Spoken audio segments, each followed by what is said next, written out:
My name is Darcy Ingram. I was 32 years old when my father threw my 8-year-old daughter into a thunderstorm. 3 hours. That's how long my daughter sat in a storm drain before someone found her. 3 hours of rain pounding her face, wind ripping through her jacket, and thunder shaking the concrete beneath her small body. She was 8. She weighed 52 pounds. And my father opened the door and shoved her out like she was a stray dog that had knocked over the trash. He did it because of a lie. A lie told by her 10-year-old cousin. A lie my parents never questioned. Not for 1 second. Because questioning it would have meant admitting the truth about who they had been protecting all along. What happened in that hospital room 3 hours later, and what my father said when he saw me sitting by her bed, changed everything. But what none of them knew was that I had already made the call that would end their world as they knew it. Welcome back to Calm Drama Stories. This is where we share real stories about the moments that test your family and the quiet strength it takes to protect the people you love most. If this story speaks to you, drop a comment and be sure to subscribe. I joined the Army at 18, not because I loved the idea of uniforms and salutes, but because it was the only door my father couldn't close. Ray Ingram had a very clear picture of what his daughter should be: married young, close to home, grateful for everything he provided, and quiet about everything he didn't. My sister Jenna fit that picture perfectly. She married Derek Walsh at 21, had Tyler at 22, and moved into a house 10 minutes from my parents. My father smiled at her wedding like he had just won the lottery. I chose ROTC, then Officer Candidate School, then a logistics commission out of Fort Campbell's, Kentucky. Every step I took further from home, my father's silence grew louder. By the time I was 24, I was a first lieutenant managing supply chains for a brigade. By 25, I was pregnant. The father, a civilian contractor named Marcus, left when I was 6 months along. No forwarding address, no phone call, just an empty apartment and a note that said, "I'm not ready." I had Lily alone, raised her on base housing, meal plans, and every scrap of leave I could scrape together. My mother called once a week. My father called once a month, and when they did, the question was always the same. "When are you coming home, Darcy?" I never answered that question the way they wanted, but I always answered Lily's. "Where are we going next, Mommy?" "Wherever the Army sends us, baby, and we'll make it work." I was good at making things work. I was not good at seeing what was happening when I wasn't there to watch. When I got orders for a 9-month rotation in Kuwait, I had 72 hours to finalize my family care plan. Every military parent knows that form. It's Department of Defense standard. You designate a caregiver, sign custody paperwork, and leave your child with someone you trust before flying halfway around the world, hoping you made the right choice. My parents volunteered before I asked. My mother called the morning after I told her about the deployment. "She's our granddaughter. Of course we'll take her." I remember feeling relieved. Lily would be in a house with a yard, a school district rated 8 out of 10, and 2 grandparents who had raised 2 kids of their own. The alternative was my Army buddy's wife, a woman Lily had met twice. The choice felt obvious. I signed the family care plan designating Ray and Connie Ingram as Lily's temporary legal guardians. I set up an automatic transfer of $1,200 a month into their checking account for childcare, groceries, and school supplies. My father never mentioned the money, not once. And I later found out he never told Jenna either. Jenna's son Tyler was already practically living at my parents' house.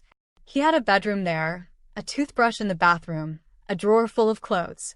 When Lily arrived with her suitcase, my mother put her in the guest room, the one with the pull-out couch and no curtains. Tyler had a room with baseball posters and a nightlight shaped like a rocket. Lily had a couch that folded. I didn't know that then. Lily didn't tell me. And when I asked my mother if Lily was settled, she said, "She's adjusting just fine." That was the first lie. It wouldn't be the last. The night before I deployed, I sat on Lily's bed in our base housing apartment and pulled a small card from my pocket. Her military dependent ID, her photo on the front, my name printed underneath, emergency contact number on the back. I clipped it to the inside pocket of her backpack. "What's that for?" she asked. "This tells anyone who finds you that you belong to me. No matter where I am, no matter how far, you show someone this card and they will call your mom." She ran her fingers over the plastic. "Even if you're in another country." Even then. She was quiet for a moment. Then she said something that should have stopped me cold. What if Grandpa gets mad again? Again? I set down the water bottle I was packing and looked at her. What do you mean again? She picked at the edge of her blanket. Nothing. He just gets loud sometimes. Loud how? Like when Tyler breaks something and Grandpa thinks I did it. He yells, but then Grandma says, "It's fine." I knelt in front of her. Has Grandpa ever scared you? She shrugged. An 8-year-old shrug, the kind that means yes but doesn't have the words for it yet. I filed it away. Told myself I'd watch more carefully from overseas. Told myself I'd ask my mother about it. Told myself that my father was strict, not dangerous, and that Lily was safe. I was wrong about one of those things. And by the time I figured out which one, my daughter was in a storm drain 4 blocks from my parents' house. I kissed her forehead. I'll call you every week. I promise. Promise. I kept that promise. My parents didn't keep theirs. Kuwait was hot, flat, and 18 hours ahead of Tennessee. My workdays ran 12 to 14 hours managing supply routes for 3 forward operating bases. I scheduled my video calls for 6 o'clock in the morning local time, noon back home, because that was Lily's lunch break at school. Except the calls never happened at school. My mother insisted on hosting them from the kitchen. Better Wi-Fi, she said. But the real reason became clear after the second week. Connie was always in the frame, hovering behind Lily, adjusting the camera angle, smiling. How's school, baby? Fine. What did you do today? Stuff. Are you and Tyler getting along? Pause. I don't know. She used to talk for 20 minutes straight about the caterpillar she found, the girl in her class who could burp the alphabet, the bird that landed on the playground fence. Now she gave single-word answers and looked past the camera like she was waiting for permission to leave. I tried asking my mother directly. Is something going on with Lily? She seems different. Connie waved her hand. She's adjusting. All kids do this when their routine changes. She just needs time. Can I talk to her alone next time without you in the room? The Wi-Fi is better in the kitchen, Darcy. You know that. I didn't push it. I should have. 2 weeks later, I noticed something else. Lily stopped mentioning Tyler by name. It used to be Tyler and I played in the yard or Tyler showed me his baseball cards. Now there was only silence when I asked, "You and Tyler doing okay?" She looked down. Yeah. You sure? Can I go now, Mom? Grandma says lunch is ready. I let her go. I shouldn't have. The care package arrived on a Tuesday. Brown cardboard box stamped slightly crooked. My mother's handwriting on the label. Inside were 2 bags of Lily's favorite gummy bears, a photo of her at a school event, and a folded piece of construction paper. I opened the drawing. Stick figures. On the left side of the page, a tall man, a woman with curly hair, a smaller woman holding hands with a boy. All grouped together, smiling, bright crayon colors, red, yellow, blue. On the right side, one figure, small. No smile, brown hair, standing alone, no one touching her. At the bottom, in careful child handwriting, my family. I sat on my bunk and stared at it for a long time. My daughter had drawn herself outside her own family. I called home immediately. My father answered. His voice carried that familiar edge it always had when I called during his evening shows. Is Lily there? She's upstairs. What do you want? I got a drawing from her. She drew the family and put herself off to the side alone. Silence, then a grunt. Kids draw nonsense, Darcy. Don't read into everything. She drew everyone else holding hands. She drew herself standing by herself. She's fine. Your mother takes good care of her. Maybe if you were here instead of playing soldier across the ocean, your daughter wouldn't draw sad pictures. He hung up. I pulled out the small notebook I kept in my footlocker, the one with the hard green cover and elastic band. I wrote the date. I wrote what he said. I wrote exactly what the drawing showed. Then I folded the drawing and slipped it into the breast pocket of my uniform. It stayed there for 4 months, resting against my chest, against my heart. I started paying closer attention to the details I had been missing. Small things that added up. Lily's school had an online parent portal. I checked it every morning before my shift. Tyler Walsh, picked up by Ray Ingram every day at 3:15. Car pickup lane like clockwork.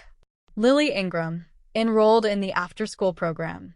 Pickup at 5:30. Different parent listed for emergency contact. My mother, not my father. He hadn't even put his name on her file. I called the school office. The receptionist was kind. Lily is doing well academically. She's quiet though. Very quiet. Does someone pick her up? She's in the extended day program. Her grandmother picks her up around 5:30, sometimes closer to 6. Tyler left at 3:15. Lily waited 2 more hours every single day. Tyler's birthday in October. I saw photos on Jenna's social media. 15 kids, a bounce house in the backyard, a cake shaped like a baseball diamond, my parents grinning behind a table of presents they had paid for. Lily's birthday in January. My mother texted me a single photo, Lily at the kitchen table with a store-bought cake. No candles, no friends, just my mother standing behind her and a paper plate with a slice of yellow cake. I called my mother that night. Why was Lily's birthday so different from Tyler's? We already spent a lot this month, Darcy, and Lily didn't want a big party. She's 8. What 8-year-old doesn't want a party? Tyler lives here full-time. Lily is temporary. Temporary. She said it like it was a simple fact, not a knife. But it cut just the same. And I knew right then that in my parents' house my daughter was a guest. Tyler was the grandchild.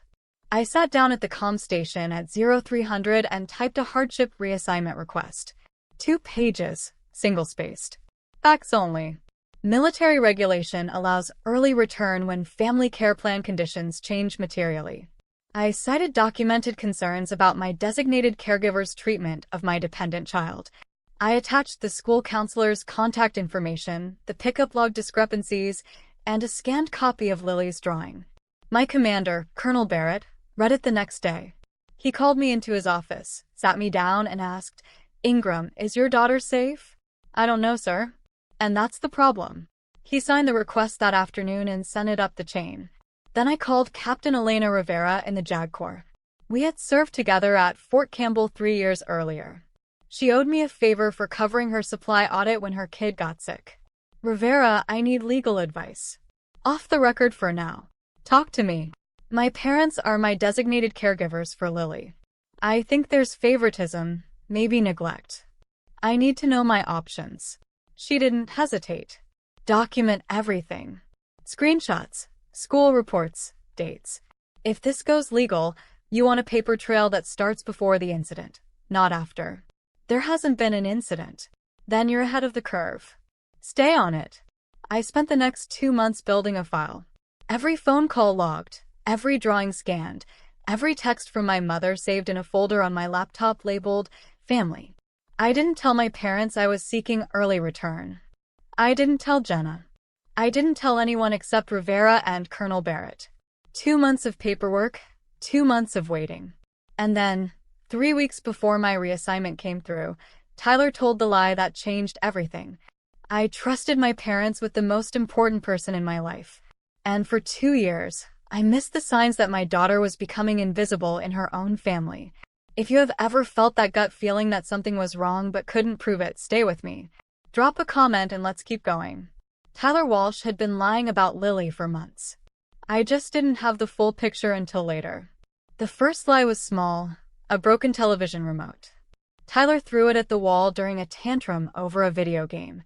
When Ray stormed into the living room, Tyler pointed at Lily. She dropped it. Lily said she didn't. Ray told her to stop making excuses and sent her to her room. The second lie was about cookies. My mother baked a batch of snickerdoodles for Tyler's classroom party. Half the tray disappeared overnight. Tyler told Connie that Lily ate them after dinner. The truth was Tyler had given them to his friend across the street. My mother never asked Lily her side. She just said, "You need to learn some self-control." The third lie was worse. Tyler told his teacher that Lily had called him a name at recess. The teacher separated them for a week. When the school counselor looked into it, no witnesses could confirm Tyler's story. But the separation had already happened, and Lily spent that week eating lunch alone. Each time the same pattern, Tyler spoke. Adults believed. Lily denied. Adults dismissed. My mother once told Lily, "Don't be a tattletale. Nobody likes a child who makes up stories." Lily stopped telling anyone anything. She drew instead. I learned about most of this from the school counselor, Mrs. Patterson, who had been meeting with Lily once a week since November. Lily trusted her because Patterson never interrupted her drawings. She just sat and waited. Patterson told me later, "Your daughter doesn't talk much, but her drawings say everything." Ray's rule was simple and absolute. Tyler didn't lie, and anyone who said otherwise was the problem. My mother had a pearl necklace that she treated like it was made of moonlight. It belonged to her mother, and before that, her grandmother. 3 generations of Ingram women had worn it at their weddings, christenings, and milestone birthdays. My mother kept it in a small velvet box on her dresser and took it out every Sunday before church. One Sunday in February, during a family dinner I wasn't present for, my mother lifted the velvet box from the dresser and brought it to the table. She opened it in front of Tyler. "This was your great-grandmother's," she said. "Someday when you're older, I'll pass it down to you." Tyler's eyes went wide. He reached for it, and Connie let him hold it. She watched him turn the pearls over in his small fingers and smiled like she was watching a sacred tradition unfold. Lily, sitting across the table, asked quietly, "Can I hold it too?" My mother didn't look at her. "Not right now, sweetheart. You might drop it." Tyler smirked. Lily put her hands in her lap. Jenna, sitting beside Tyler, leaned toward my mother and said just loud enough for Lily to hear, "You know Lily's clumsy. Remember the vase?" The vase, a ceramic one Tyler had knocked off the shelf while roughhousing. He told my parents Lily bumped it. They believed him. My mother spent the rest of that evening reminding Lily to be more careful with other people's things. After dinner, Lily went to the guest room. She sat at her desk and drew. She didn't come out until my mother called her for her bath. Nobody checked on her. Nobody asked what she was drawing. Nobody noticed she had gone quiet again. Mrs. Patterson called me on a Saturday morning, 5 in the afternoon her time. I was eating dinner in the mess hall when my personal phone buzzed with a Tennessee number I didn't recognize. "Lieutenant Ingram, this is Gail Patterson. I'm the counselor at Millbridge Elementary. I work with Lily." I stepped outside. The wind was hot and smelled like diesel. "Is she okay?" "Physically, yes. But I wanted to talk to you about some patterns I've been seeing." She told me Lily had been increasingly withdrawn since January. She no longer played with other children at recess. She sat in the corner of the cafeteria and drew. She flinched when adults raised their voices near her. Then Patterson told me something that made me grip the railing so hard my knuckles turned white. She told me her grandfather says she's not a real Ingram. I closed my eyes. The heat pressed against my face. He said that. Those were her exact words. She said he told her that real Ingrams don't steal and don't lie. Not a real Ingram. My father had said that to me the day I told him I was enlisting. He stood in the kitchen of the house I grew up in and said, "Real Ingrams stay with their family. You're walking out on everything." Now he was saying it to my daughter, 8 years old, 52 pounds, and telling her she didn't belong. Patterson continued, "I'm not required to file a formal report yet, but I wanted you to be aware." "Thank you. Can you email me your session notes?" "I can send them to your military email by Monday." I hung up, forwarded the voicemail to Rivera, and added 3 lines to the green notebook. My father had learned nothing, and my daughter was learning all the wrong things. I called Jenna the next day. I told myself it would be a sister-to-sister conversation, calm, honest. 2 mothers talking about what was best for the kids. It lasted 4 minutes. "Is Lily doing okay at Mom and Dad's?" "Her school counselor says she's been withdrawn." Jenna sighed, the kind of sigh loud enough to make sure I heard it. "She's fine, Darcy. She just needs to learn her place. Tyler's been here longer. He knows the routine. She needs to learn her place." I let those words sit in my ear for a full 3 seconds before I trusted myself to respond. "What does that mean, Jen?" "It means your daughter walks around that house like she's a guest instead of pitching in. Tyler helps Dad in the garage. Tyler sets the table without being asked. Lily sits in her room and draws. She's 8. Tyler was doing chores at 8. Tyler has 2 parents and a bedroom with a nightlight. Lily has a pull-out couch." Silence. Then Jenna said the thing I wasn't prepared for. "I told Mom and Dad that maybe you should just let them adopt Lily.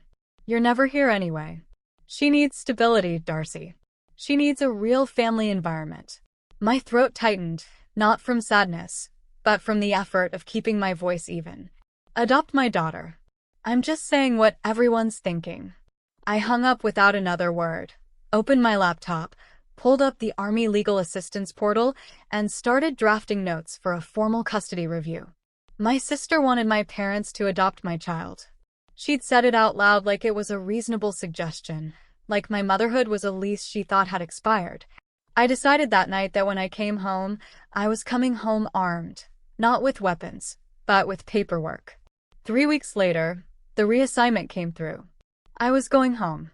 Colonel Barrett handed me the paperwork in his office with a look that was half relief and half concern. Ingram, whatever's going on, handle it. Your kid needs you more than logistics does. I packed my footlocker in 40 minutes. Green notebook, laptop, phone charger, Lily's drawing in my breast pocket. Everything else was Army issue and could stay. My flight left Kuwait at 0600. 17 hours of turbulence and layovers.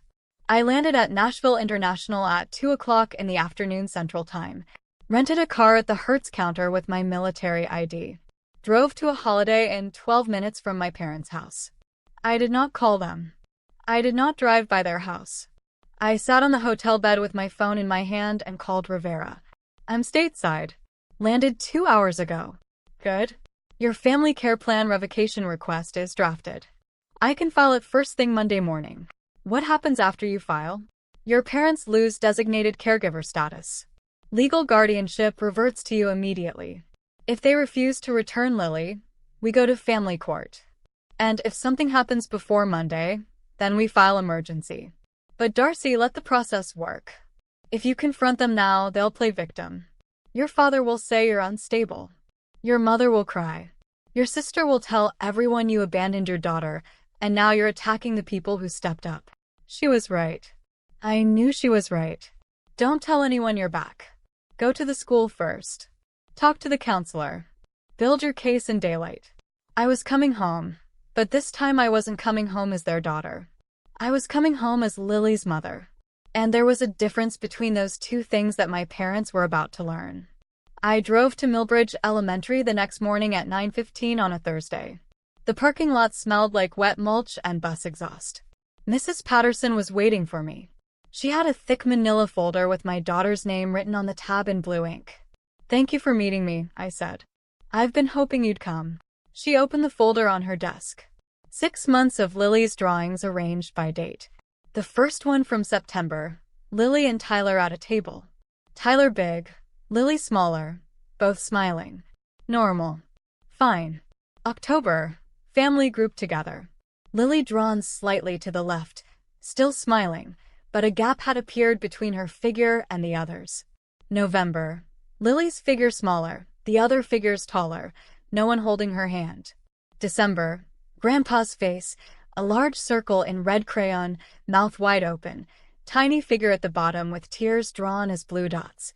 January. Tyler's birthday. A boy surrounded by balloons, people, and presents.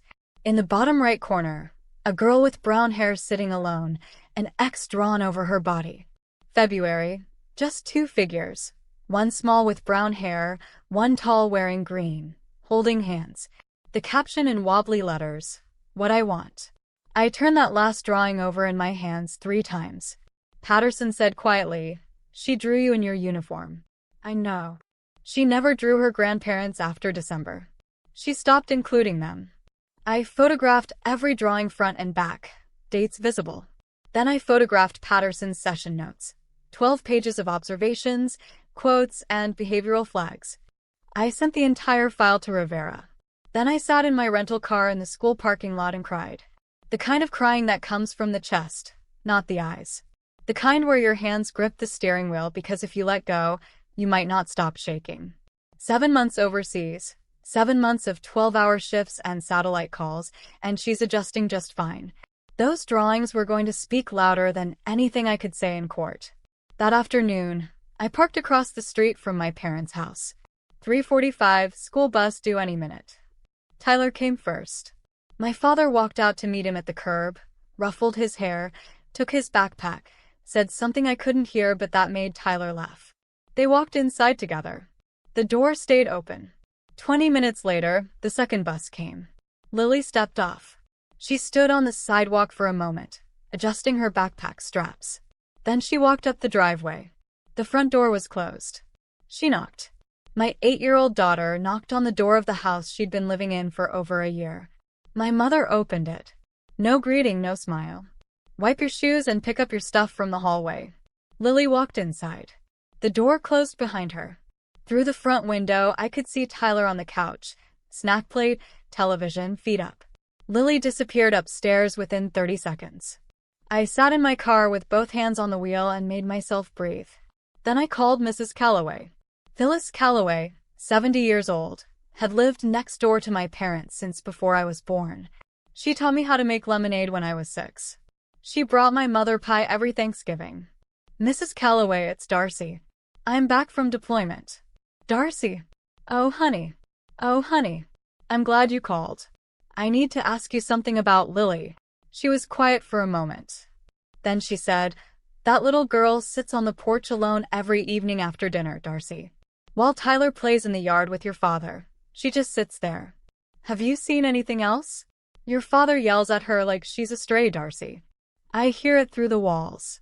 It's been getting worse since Christmas." I wrote down every word she said, date, time, and details.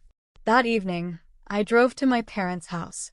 I told myself I was just going to check, park in the driveway, maybe knock, maybe take Lily right then. I pulled in at 7:15. The kitchen light was on. The television flickered in the living room window. Then I heard it. My father's voice through the front door, loud enough to reach the car. "I told you to clean up after dinner. Tyler doesn't have to tell you twice." Lily's voice, small and careful. "I did clean up, Grandpa. Don't talk back to me. Go upstairs and stay there until you can behave." A pause. The creak of stairs. Then nothing. My hand was on the car door. My fingers wrapped around the handle. Every part of me wanted to walk up those steps, open that door, and carry Lily to the car without saying a single word to my father. But Rivera's voice was louder than my anger. "If you confront them now, they'll play victim. You need the system on your side." I closed my eyes, pulled my hand off the handle. I backed out of the driveway, drove 4 blocks, and pulled over. That was the hardest 3-point turn I ever made in my life. I called Rivera from the hotel parking lot. "File the family care plan revocation first thing tomorrow. I want it on record." Done. "I'll have the paperwork submitted by 0900. "Rivera, what if something happens before then?" "Then you call 911 and you call me in that order." I sat in the hotel room that night and stared at the ceiling. 9 hours until morning. 9 hours until paperwork. 9 hours of trusting that nothing would go wrong. But I didn't have 9 hours because the storm came that night. Here is what happened in my parents' house that evening. I learned the details later from Tyler's interview, from Mrs. Calloway, and from my mother's own tearful confession. Around 8:30, my mother went upstairs to put on her necklace for the next morning's church outfit. She opened the velvet box on her dresser. Empty. She searched the bedroom, then the bathroom, then the hallway. Then she went downstairs and started pulling open drawers in the kitchen, the living room, and the front closet. "Ray, my necklace is gone. I can't find it anywhere."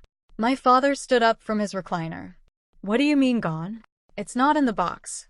It's not on the dresser. I've looked everywhere." Tyler was in the living room. He watched the panic build for about 90 seconds. Then he walked to my father. "Grandpa, I saw Lily put something in her backpack earlier after school. She was being sneaky about it." My father didn't ask a follow-up question. He didn't ask Tyler what exactly he saw or when exactly it happened. He walked straight to the guest room, grabbed Lily's backpack from the floor, and unzipped it. The pearl necklace was inside. Tyler had placed it there that afternoon while Lily was upstairs doing homework. He'd taken it from the velvet box, walked it to the guest room, and slipped it into the front pocket of her bag. Then he'd zipped it closed and gone back to the television. He was 10 years old.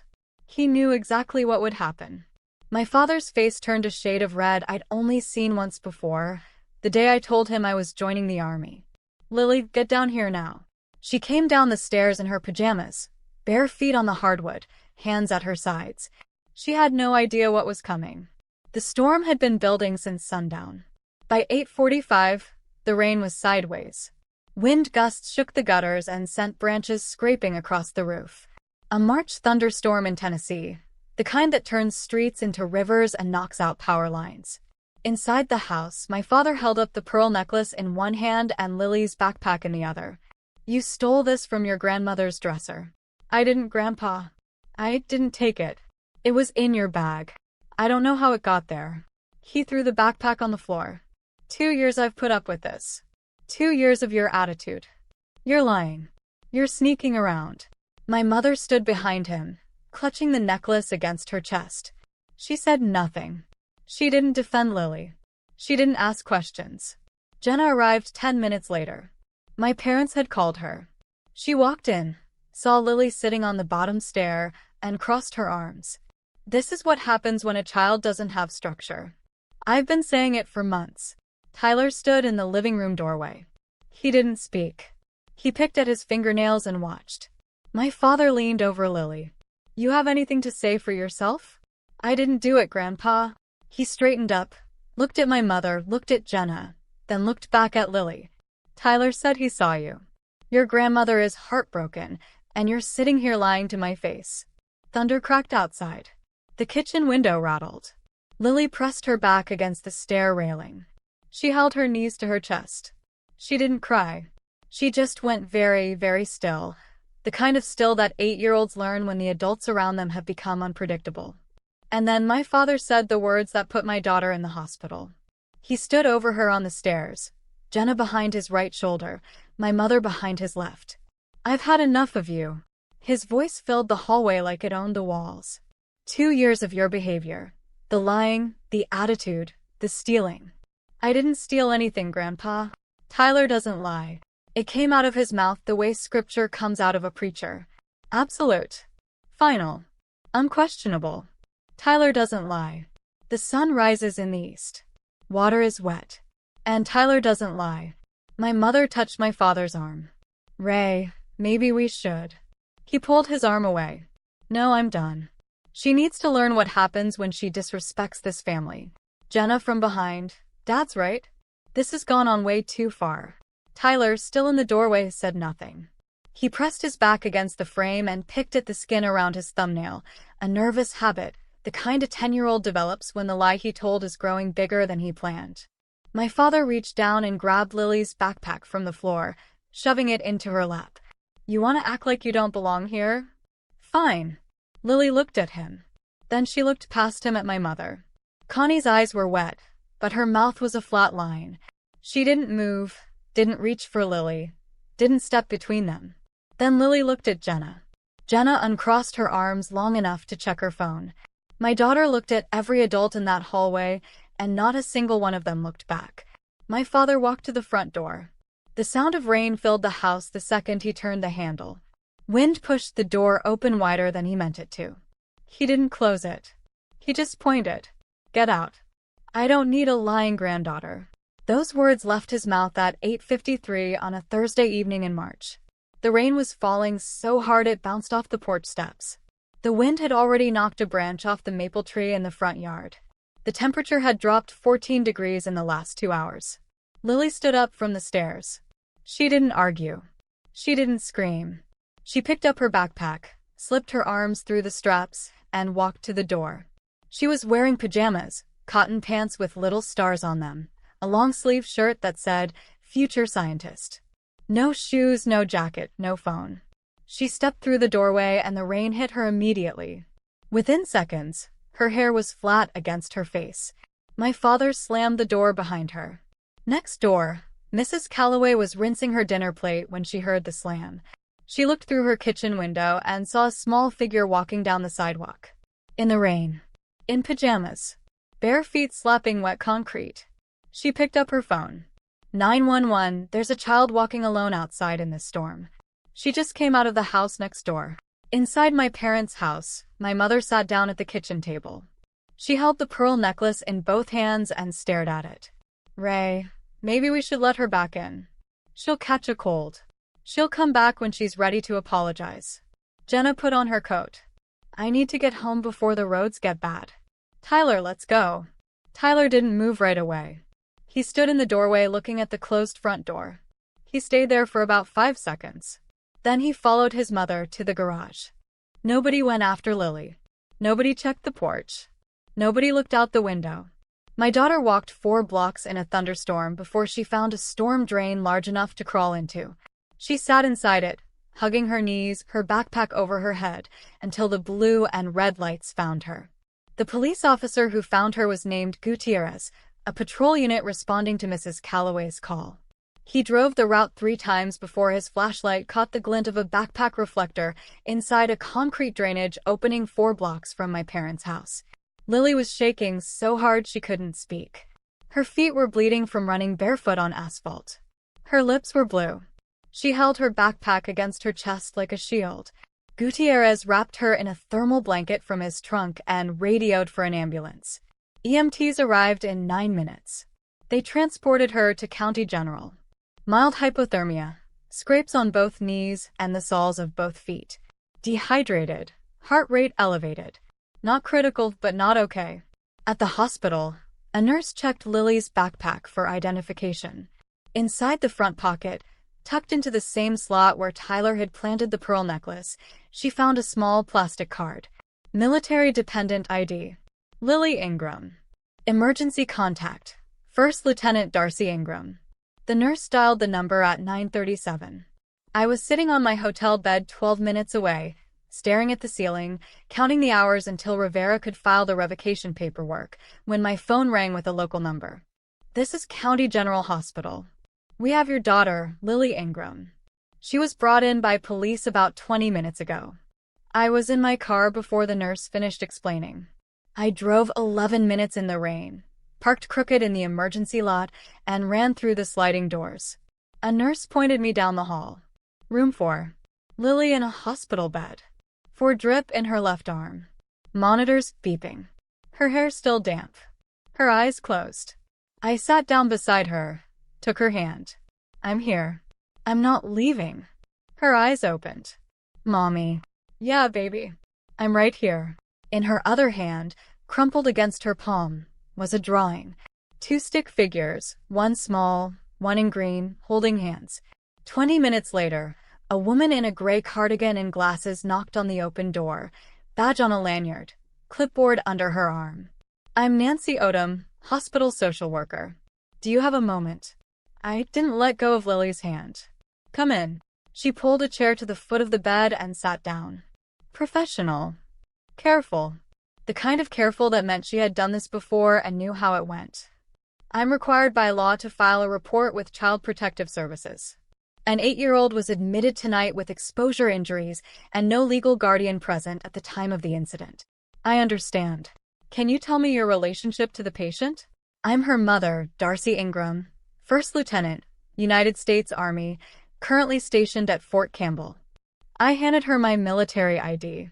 She copied the information onto her form. Who was responsible for Lily this evening? My parents, Ray and Connie Ingram. They're her designated caregivers under my military family care plan. Was she sent out of the house? I believe so. The neighbor who called 911, her name is Phyllis Calloway. She lives next door. She can confirm what she saw. Nancy wrote for a full minute without looking up. Then she said, CPS will open an investigation within 24 hours. An investigator will contact the caregivers and conduct interviews. I understand. She looked at me over her glasses. Is there anything else you want me to know? My daughter has been living with my parents for just over a year. I have documentation of ongoing concerns, school counselor reports, behavioral observations, communication logs. I can provide all of it. Please do. After she left, I called Rivera. It's happening. CPS is filing tonight. I'm driving to Campbell now. I'll be there by morning. I didn't make a single accusation. I just answered her questions. The system moved on its own. 1 hour and 12 minutes after I arrived at the hospital, the door to room 4 opened again. My father walked in. He saw Lily first, small body in a hospital bed, for tube running to her arm, monitors blinking green. Her pajamas had been replaced with a hospital gown 2 sizes too big. The color left his face like someone pulled a plug. Then he turned and saw me sitting in the chair beside the bed, still wearing my army jacket, the one with my name stitched over the left pocket. His hands started shaking. Both of them. Fingers trembling against his thighs like he was trying to hold something that kept slipping. You can't be here. How did you get here? I've been here for an hour, Dad. You're supposed to be overseas. You're deployed. I came back early. His mouth opened, closed, opened again. Nothing came out. My mother came in behind him. She saw Lily and her hand flew to her mouth. Then she saw me and started crying instantly, the kind of crying that already had words loaded behind it. If you'd been here, none of this would have happened. I looked at her, held her gaze. I trusted you to be here for her, Mom. My father tried to regain his footing. The girl stole your mother's necklace. No, she didn't. Tyler saw. Tyler is 10 years old and we're not going to have this conversation in a hospital room. A nurse appeared in the doorway. I need to ask the visitors to keep their voices down, please. I stood up. Not fast, not aggressive. Just stood. Dad, Mom, I think you should leave. CPS will be contacting you tomorrow. My father's face shifted from pale to red in 2 seconds. CPS? You called CPS on your own parents. The hospital did, because that's what happens when an 8-year-old ends up in the emergency room during a thunderstorm with no guardian. He opened his mouth to argue. I waited. He closed it. They left without another word. My mother's crying echoed down the hallway long after the elevator doors closed. The hospital went quiet after midnight. Fluorescent lights dimmed to a low hum. Shoes squeaked on linoleum. Someone's monitor beeped down the hall in a slow, patient rhythm. I pulled my chair closer to Lily's bed and rested my elbows on the railing. She woke up around 1 o'clock in the morning. Her eyes opened slowly. She looked at me like she wasn't sure I was real. Am I in trouble? No, baby. You are never in trouble for telling the truth. She was quiet for a while. Then she said in a voice so small it barely reached the pillow, Tyler put the necklace in my bag. I saw him do it after school. He went into the guest room when he thought I was upstairs, but I was on the stairs. I saw. Why didn't you tell Grandpa? Because Grandpa wouldn't listen. He never listens when it's about Tyler. I smoothed her hair back from her forehead. It was still damp at the roots. I know. And I'm going to make sure the right people listen this time. She closed her eyes. Her breathing slowed. Her grip on my hand loosened but didn't let go. I sat in the dark for a long time after that, listening to the monitors, watching the 4 drip count seconds. Then I opened my phone and typed an email to Rivera. Subject line, Evidence Package, CPS Investigation Ingram.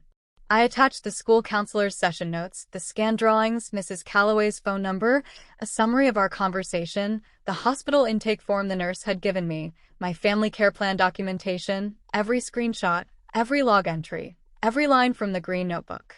I had spent 2 years trusting the wrong people with my daughter. That night, sitting in that hospital chair, I started trusting the right ones. 72 hours later, my parents walked into a room they never expected to see. My daughter was in a hospital bed because the people I trusted most threw her into a storm. I did not scream. I did not threaten. I let the system do what it was built to do. If you know what it's like to stay calm when everything inside you wants to break, this next part is for you. Keep watching. Miss Torres arrived at my parents' house on Monday morning at 9:15. CPS investigator, 14 years on the job. Short hair, no-nonsense posture, a leather portfolio thick with forms. She interviewed Ray and Connie separately. Standard protocol. My father's version. The girl was acting out. I told her to sit on the porch and think about what she'd done. She ran off on her own. My mother's version. Ray was upset. She went outside for some air. I thought she'd come right back in. Torres wrote both statements down. Then she noted the discrepancy. He said he told her to sit on the porch. She said Lily went outside for air. One was an order. The other was a choice. They couldn't both be true.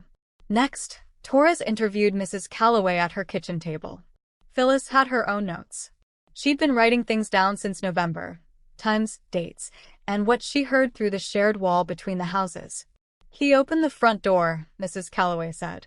He pushed the child's backpack at her. She was in her pajamas. No shoes. He told her to get out. Torres looked up from her notebook. Those were his exact words? He said, "Get out. I don't need a lying granddaughter." Then he slammed the door. I called 911 within 30 seconds. Torres wrote the quote in block letters and underlined it. That sentence, cold, short, and final, went into the official CPS file. Not as hearsay. Not as an allegation. As a direct witness statement from a 70-year-old woman with no motive to lie and a clear view from her kitchen window. My father had spent 61 years controlling the narrative inside his house. He didn't know that the walls were thinner than he thought. The child specialist assigned to Tyler's interview was named Dr. Kessler. Young, patient, and trained in forensic interview techniques for minors. Jenna was present in the room per protocol but was instructed not to coach or interrupt. Tyler sat across a small table with a cup of juice and a stress ball. "Tyler, can you tell me what happened with the necklace?" "I saw Lily put it in her backpack." "What time was that?" "After school." "Where were you when you saw her?" "In the kitchen." "Where was Lily?" "In the hallway." "Can you see the hallway from the kitchen?" Tyler paused. I was in the hallway too." "Were you in the kitchen or the hallway?" He squeezed the stress ball. "The living room." "I saw her from the living room." 3 locations in 30 seconds. Kessler didn't point it out. She just wrote it down. "Tyler, sometimes kids feel pressure to say things because they're scared or because someone told them to. It's okay to tell the truth here. Nothing bad will happen to you." Tyler looked at his mother. Jenna's face was stone. I put it in her bag." Jenna's voice cut in immediately. He's confused. He doesn't know what he's saying. "Ma'am, please let Tyler finish." Tyler stared at the stress ball. His voice dropped to a whisper. "Mom told me Lily needs to learn her place. She said if Lily got in trouble, Grandpa would send her away and things would go back to normal." Jenna stood up. Tyler didn't look at her. The room went very quiet. Torres conducted Jenna's interview in a separate room. By then, she had Tyler's statement, Mrs. Calloway's account, and the documented history from the school counselor. "Mrs. Walsh, did you instruct your son to place the necklace in Lily's backpack?" Jenna's jaw tightened. "That's ridiculous. Tyler is 10. He makes things up. Your son stated that you told him Lily needs to learn her place. He also stated that you said if Lily got in trouble, your father would send her away. He's a child. You're going to believe a child over me." Torres set her pen down and looked at Jenna without blinking. "Ma'am, I believed a child's lie when it put an 8-year-old in the hospital. So yes, I take children's statements seriously." Jenna pushed her chair back. "I'm calling my lawyer." "That's your right. This investigation will proceed regardless." Torres placed the pearl necklace on the table in a clear evidence bag. It had been recovered from Lily's backpack at the hospital and catalogued by the responding officer. This necklace was planted in an 8-year-old girl's bag by a 10-year-old boy who was told to do so by his mother. The result was a child being expelled from her home during a severe thunderstorm, without shoes, without a jacket, and without supervision. She spent 3 hours alone in a storm drain. Jenna stared at the necklace. The pearls caught the overhead light. They looked smaller under fluorescence than they ever did on my mother's dresser. She didn't say another word. She picked up her phone and left the room. The supervised meeting took place at the CPS county office on Wednesday afternoon. A rectangular table, overhead fluorescent lights, a recording device in the center. On one side, my parents. My father in a button-down he'd ironed himself, my mother in the cardigan she wore to church. Their lawyer, a man named Lester, sat between them. On the other side, me, Captain Rivera in her dress uniform, my documentation in a manila folder. At the head of the table, Ms. Torres. Jenna was not present. She had refused to attend after Tyler's interview.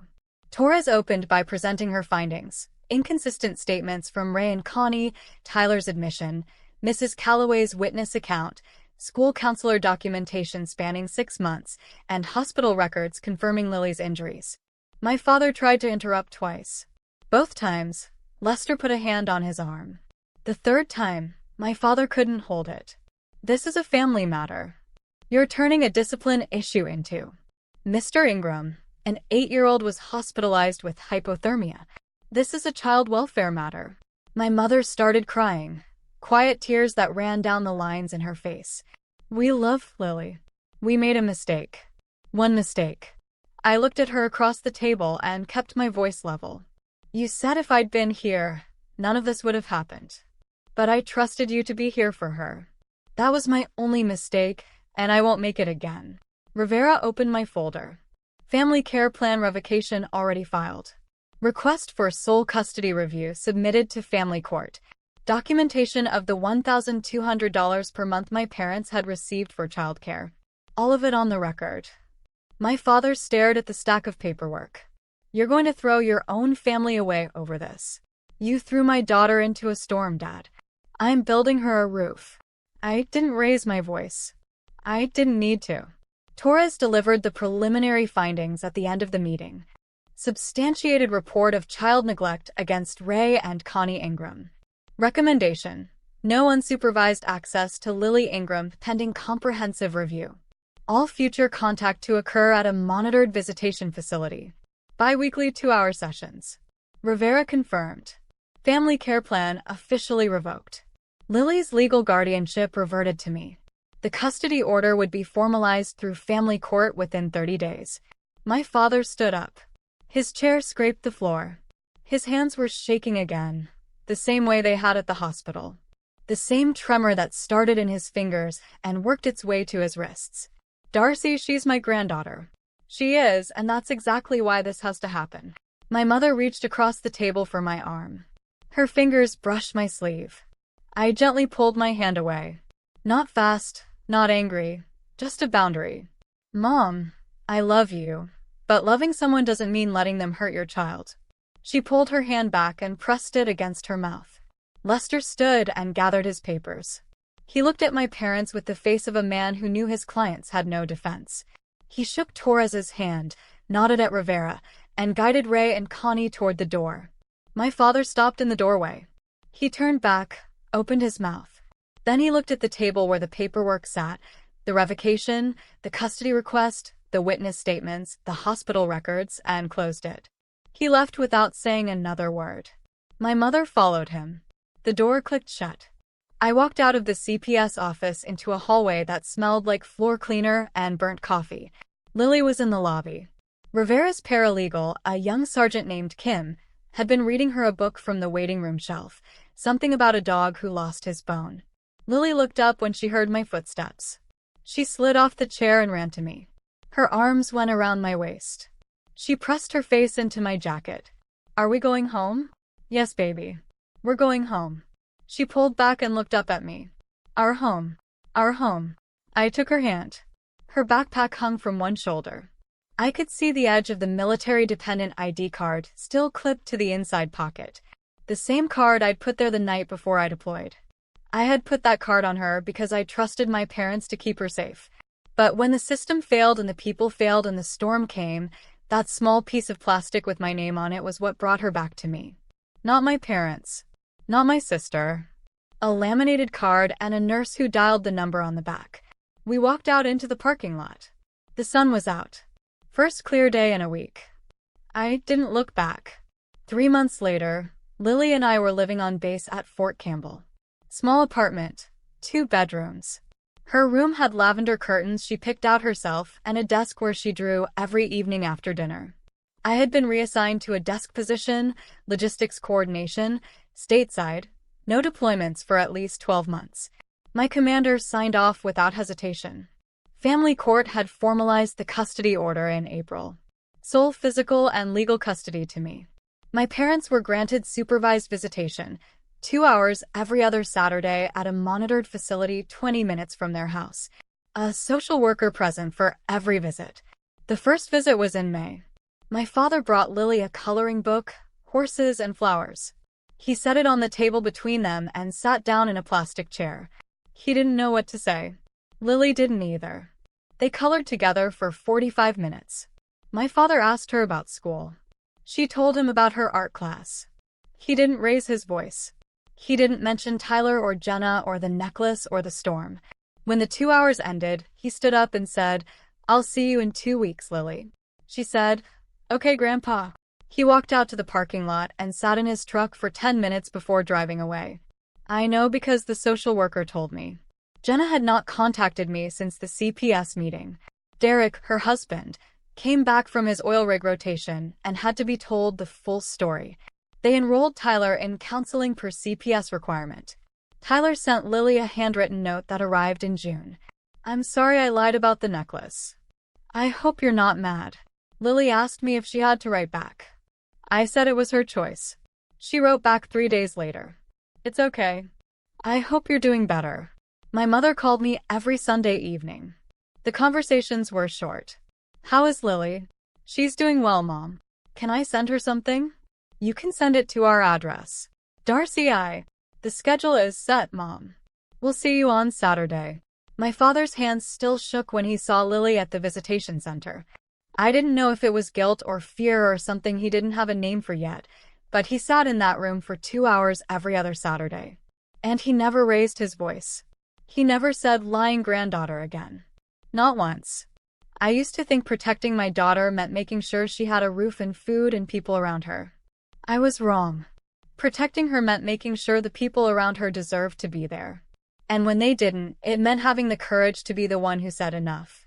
Not with a scream, not with revenge, just with the truth, a stack of paperwork, and a mother who finally came home.